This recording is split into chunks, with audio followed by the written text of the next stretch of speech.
নমস্কাৰ। তাৰপিছত আপুনি কি কৰিলে? মোৰ আগৰ ভিডিঅ'বিলাকতো আপুনি চাই আছে, গতিকে আপোনালোকে ভিডিঅ'বিলাক শ্বেয়াৰ কৰি থাকিব। শ্বেয়াৰ কৰিলেহে অলপমান সমস্যাবিলাক সমাধান হ'ব। মানে এই ভিডিঅ'বিলাক সম্পূৰ্ণৰূপে নেতা, মন্ত্ৰী, স্বাস্থ্যকৰ্মী, মানে স্বাস্থ্য বিভাগৰ লগত সকলো জড়িত থকা সকলো ব্যক্তিলৈ যাতে ভিডিঅ'বিলাক যায়, সেইবিলাকে যাতে প্ৰত্যেক মানুহে যাতে শ্বেয়াৰ কৰে। এতিয়া কথাটো হ'ল এনেকুৱা যে আপুনি আয়ুষ্মান ভাৰতৰ লাইনত মানে আপুনি 5টামান কাউণ্টাৰত আপুনি শাৰী পাতিব লাগিব। শাৰী পাতাৰ লগে লগে ডক্টৰে যিবিলাক মানে সমস্যা আপোনাক লিখি দিব, সেইবিলাক আপুনি ৰচিদ কাটিব লাগিব। মানে এই ৰচিদবিলাক কাটাৰ পিছত আপোনালোকে বিনামূলীয়া হ'ব। ইয়াৰ পৰা তাৰ পৰা তাৰ মানে মেডিচিনৰ পৰা অমুকত চিল মাৰিব লাগে, তমুকত চিল মাৰিব লাগে। খালি কেৱল মাত্ৰ চিল মাৰাটোৰ সমস্যা, মানে মোহৰ মাৰিব লাগিব। তাৰপিছত আপুনি যিমানবাৰ মানে এই গেটটো পাৰ হ'ব, পাৰ হোৱাৰ লগে লগে আপোনাক বাৰে বাৰে চিকিউৰিটিৰ এটা কিন্তু সমস্যা আহি পৰে। চিকিউৰিটিৰ সমস্যা কেনেকুৱা? বাৰে বাৰে আপোনাৰ মানে পকেটটো আপোনাৰ চেক কৰিব। আপুনি কিবা এই মানে পাণ, তামোল বা গুটকা জাতীয় কিবা বস্তু আহিছে নেকি তেওঁলোকে চাব। কিন্তু মোৰ মতেদি এইটো ভাল কথা, তেওঁলোকে সেইবিলাক চেক কৰিব লাগে। চেক কৰিলে যাতে তেওঁলোকে হেৰি নকৰে। আজি ধৰি লওক কোনোবা এটা আমি মিটিং, ডাঙৰ মন্ত্ৰীবিলাকৰ মিটিং যেতিয়া আমি চাব যাওঁ, তেওঁলোকে চেক কৰি বস্তুবিলাক ৰাখি দিয়ে, ভাল কথা। কিন্তু সমস্যাটো তাতে এই চিকিউৰিটিবিলাকে কি কৰে, যেতিয়া আপোনাৰ মানে এই কিবা এটা পকেটত মানে পাণ, তামোল, অমুক তমুক পালে, তেওঁলোকে এটা নাম মানে দুৰ্বল মানুহ বুলি ভাবি নামটো লিখি এটা টকা এটা সংগ্ৰহ কৰিব বিচাৰে। অমুক টকা ফাইন। কিয় লাগে ফাইন? মোৰ লগত নিজে কাজিয়া লাগিছে। যদি সেই দুজন পুলিচৰ কিন্তু মানে পুলিচ মানে চিকিউৰিটি, তেওঁ এজনে মোকতো লগত তৰ্কাতৰ্কি লাগিল। কিন্তু এজন বয়সস্থ লোকজনে, মই যে ভিডিঅ' বনাওঁ, এই বয়সস্থ লোকজনে মোক হয়তো চাগে চিনি পায় বা দেখিছে। তেওঁ মোক নিজেই সুধিলে যে আপুনি ভিডিঅ' বনাই নেকি? মই বোলে হয় বনাওঁ। মোক কিন্তু যাব দিলে। আচ্ছা, এই কথাটো ঠিকে আছে, এইখিনিলৈকে ঠিকে আছে, মোক যাব দিছে। মোক যাব দিলে নহ'ব। প্ৰত্যেক মানুহক আপুনি চেক কৰক, চেক কৰাটো ভাল কথা, কিন্তু ফাইন চাইন কাটি এই বস্তুবিলাক যাতে কৰিব নালাগে। কাৰণ চৰকাৰী হস্পিটেলত বহুতে নাজানে, বহুতো সমস্যা লৈহে আপোনালোকে সমাধান কৰক। আপোনালোকৰ লাভৰ বাবে কোনো ৰোগীৰ মানে এটেণ্ডেণ্ট বা ৰোগীৰ লগত অহা ব্যক্তিৰ যাতে কোনো ধৰণৰ সমস্যা নহয়, সেই বস্তুবিলাক আপোনালোকেও মানে গুৰুত্ব দিব লাগিব। আপোনালোকে আয়ুষ্মান ভাৰতৰ গোটেই পদ্ধতিটো মই আপোনালোকক ক'লো, ইয়াতে লাইন পাতিব লাগিব, তাতে লাইন পাতিব লাগিব। সকলোতকৈ ডাঙৰ প্ৰশ্নটো হৈছে, যেতিয়ালৈকে আপুনি বেদত মানে আপোনালোকক মানে চিট নিদিব, তেতিয়ালৈকে কিন্তু আপোনালোকে আয়ুষ্মান ভাৰতৰ হেৰিটো নাপায়। কিয় নাপায়? কাৰণ তেতিয়ালৈকে আপোনাক মানে চৰকাৰৰ ফালৰ পৰা মানে ৰোগী বুলি ঘোষণা নকৰে। আচ্ছা, যিয়েই নহওক, তেওঁলোকে 5 লাখ টকাটো দিছে, মেনেজমেণ্ট সম্পূৰ্ণৰূপে ভুল, হস্পিটেলৰ মেনেজমেণ্টো ভুল, 5 লাখ টকাৰ মেনেজমেণ্টো ভুল, সকলো মেনেজমেণ্ট ভুল। আচ্ছা, ভুলৰ মাজত কেনেকৈ ভাল কৰিব পাৰি সেইটো এটা থাকে। কোনোবা জনা ব্যক্তিবিলাক থাকিলেও তেওঁলোকে ক'ব লাগে, কিন্তু নকয়। মোৰ বেমাৰ আজাৰ ভাল হৈ গৈছে, মই বাদ দিলোঁ, মই দেশৰ চিন্তা কৰিব লগা প্ৰশ্ন নাই। এতিয়া ইমান মানে লাইনকৈ যেতিয়া আপুনি শাৰী পাতি আহি মেডিচিনৰ লাইনত আপুনি পৰিব, তেতিয়া মেডিচিন যেতিয়া নাই বুলি কয়, এনেও নাই বুলি কয়, 10টামান লিখিলে মানে 2টামানহে পায় বা 3টা পায়, তাৰে 7টা নাপায়। নাপোৱাৰ ফলত আপোনাৰ কিন্তু কি হ'ব, তেওঁলোকে নট এভেইলেবল বুলি লিখি দি বাহিৰত মানে কি কৰিছে, তেওঁলোকে চৰকাৰী হস্পিটেলখনে GMCH কৰ্তৃপক্ষই কি কৰিছে, বাহিৰত 3টা হস্পিটেল, তেওঁলোকে হস্পিটেলৰ কাষত থকা 3টা ফাৰ্মাচিক মানে তেওঁলোকে ধৰি দিছে যে বিনামূলীয়াকৈ মেডিচিন দিব। আপুনি তাতে যাব লাগিব। তাতে গৈ মানে মুখখন লৈ দিব গ'লে নহ'ব। আপোনাক যিটো নট এভেইলেবল ফৰ্মখনত মানে ফাৰ্মাচীয়ে, ভিতৰৰ ফাৰ্মাচী, GMCHৰ ভিতৰৰ ফাৰ্মাচীয়ে লিখি দিছিলে, সেইখন লৈ যাব লাগিব। কেৱল সেইখন লৈ গ'লেও নহ'ব। আপুনি প্ৰথমতে যাব লাগিব আয়ুষ্মান ভাৰতৰ তাতে চিল মাৰিবৰ কাৰণে। সেই চিলটো মাৰাৰ পিছত আপুনি যাব লাগিব ছুপাৰিনটেণ্ডেণ্টৰ তাতে চহী মাৰিবৰ কাৰণে। চহীটো মাৰাৰ পিছত ছুপাৰিনটেণ্ডেণ্টে আকৌ চিল মাৰি দি তাৰপিছত আপুনি সেই ফাৰ্মাচীত যাব। ফাৰ্মাচীয়ে চাই তেওঁলোকৰো এটা নমুনা থাকে।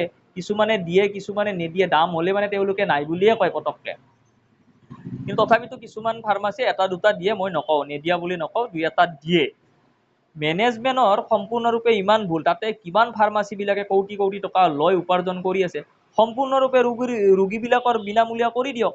কৰি দিয়াৰ পিছত তেওঁলোকে সেইটো চৰকাৰীভাৱে তেওঁলোকে পইচাটো পে' কৰক, আপত্তি নাই। ৰোগীসকলৰো কিছুমান কিন্তু ভুল আছে। ডক্তৰসকলে কোনোদিনে ৰোগীক নকয় যে তুমি ৰোগী হৈ আহা আৰু আমি তোমালোকক চাম। সেইবাবে ৰোগীসকলে এটা বস্তু ভাবা উচিত যে যদি আপোনালোকে ভালকৈ মানে খোৱা লোৱা ভালকৈ যদি সকলো ঠিককৈ ভালকৈ চলে, আপোনালোকে অলপ হেৰি কৰি চলিব পাৰিব, মানে ডক্তৰৰ পৰা বাচি চলিব পাৰিব।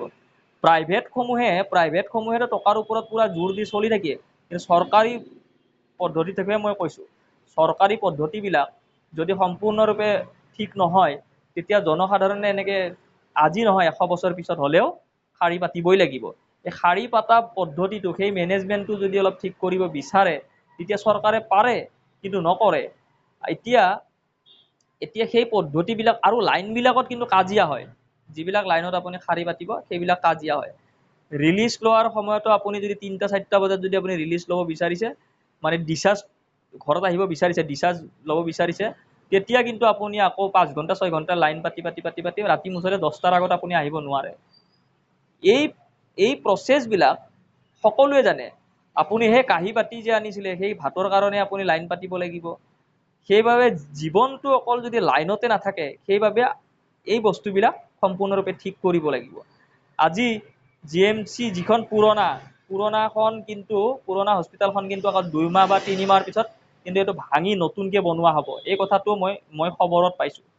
আৰু সেই কোম্পানীটো মানে আপোনাৰ আমাৰ যে নাগাৰ্জুন যে আছে চাউথৰ, তেওঁলোকৰ কোম্পানী এটাই ল'ব, মই শুনিছোঁ। গতিকে যদি লয়, নতুন যদি হস্পিটেল হয়, মই চৰকাৰ আৰু তথা জনসাধাৰণক মই এটাই বস্তু অনুৰোধ কৰিম, যাতে এজন ৰোগীৰ বাবে যাতে 10জন মানুহৰ যাতে অৰ্থনৈতিক ব্যৱস্থাটো যাতে কমি নাযায়, তেওঁলোকে যাতে কাম বন কৰিব পাৰে, সেই ব্যৱস্থাবিলাক যাতে তেওঁলোকে আনে, আৰু আনিলে চৰকাৰে ভালকৈ গুৰুত্ব দিব পাৰে। আৰু ছুপাৰিনটেণ্ডেণ্টসমূহে গোটেই হস্পিটেলখন এবাৰ ঘূৰিব লাগে, কি সমস্যা হৈছে। এজন ছুপাৰিনটেণ্ডেণ্ট আছিলে, মাজে সময়ে তেওঁ ঘূৰিছিলে, মইতো আজি 10 দিন বা 7 দিনমান মই থাকি আহিছোঁ।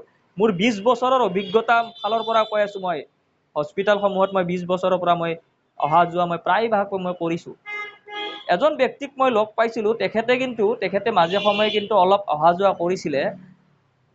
মোৰ যদি নামটো যদি মোৰ ভুল হোৱা নাই, তেওঁ ছুপাৰিনটেণ্ডেণ্টে আছিলে, ৰমেন তালুকদাৰ ডাঙৰীয়া, মোৰ যদি ভুল হোৱা নাই।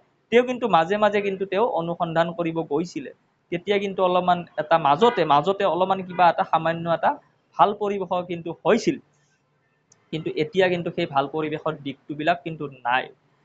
সেইবাবে আৰু ডক্তৰসমূহে এই বস্তুটো জনা উচিত যে এবাৰ যদি পৰীক্ষা কৰিব দিছে, ছেকেণ্ডবাৰ যাতে সেই পৰীক্ষাটো তেওঁলোকৰ কিবা যদি ভুল হৈছে, যাতে টকা পইচা যাতে হস্পিটেলখনে হেৰি কৰি দিয়ে, বিনামূলীয়াকৈ কৰি দিয়ে, সেই ব্যৱস্থাবিলাকো যাতে গুৰুত্ব সহকাৰে ডক্তৰসমূহে কৰিব লাগে। ডক্তৰসমূহে যিসকলে শিকি আছে, যিসকলে নাৰ্ছে কাম কৰিছে, এইটো ভাবিব নালাগে যে আমি আমাৰ কৰ্ম কৰি আমি দৰমহাকেইটা লৈ আছোঁ, ৰোগীৰ কি হয় কি নহয় এইবিলাক চিন্তা চৰ্চা কৰিব নালাগে।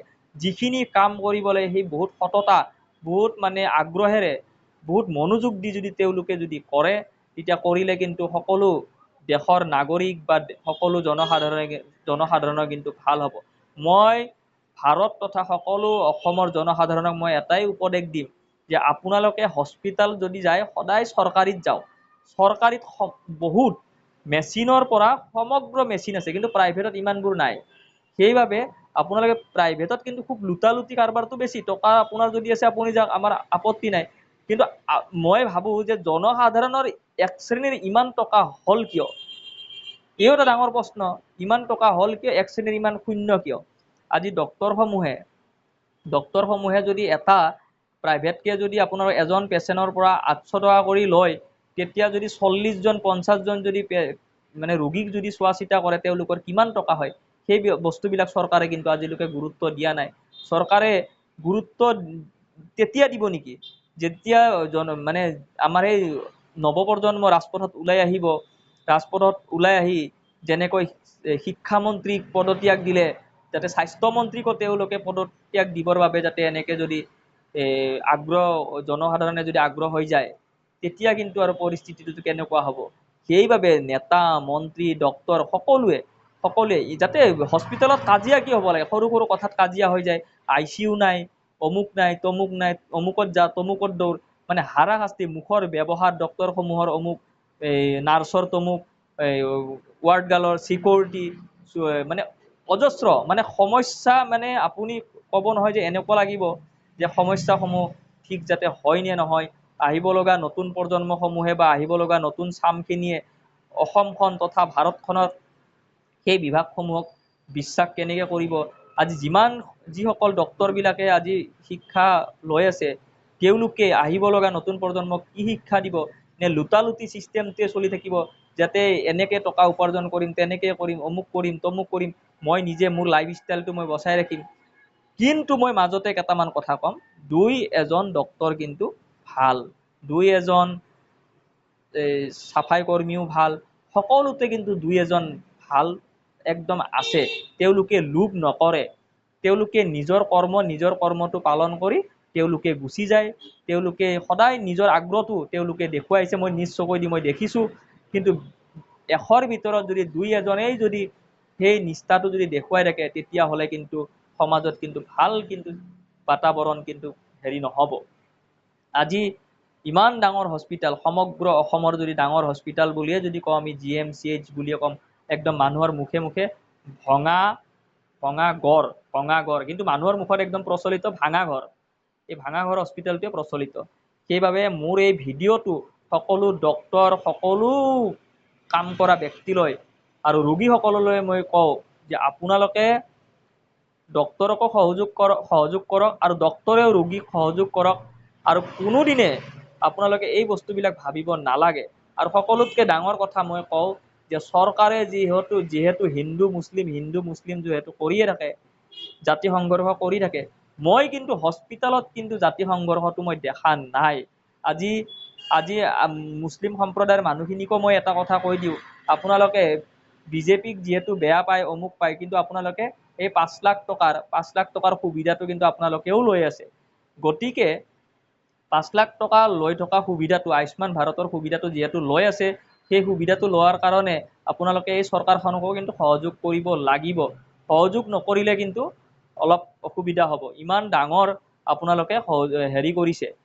গতিকে ইয়াৰ আগৰ ভিডিঅ'টো মই বনাম, আপোনালোকে ভালকৈ চাব।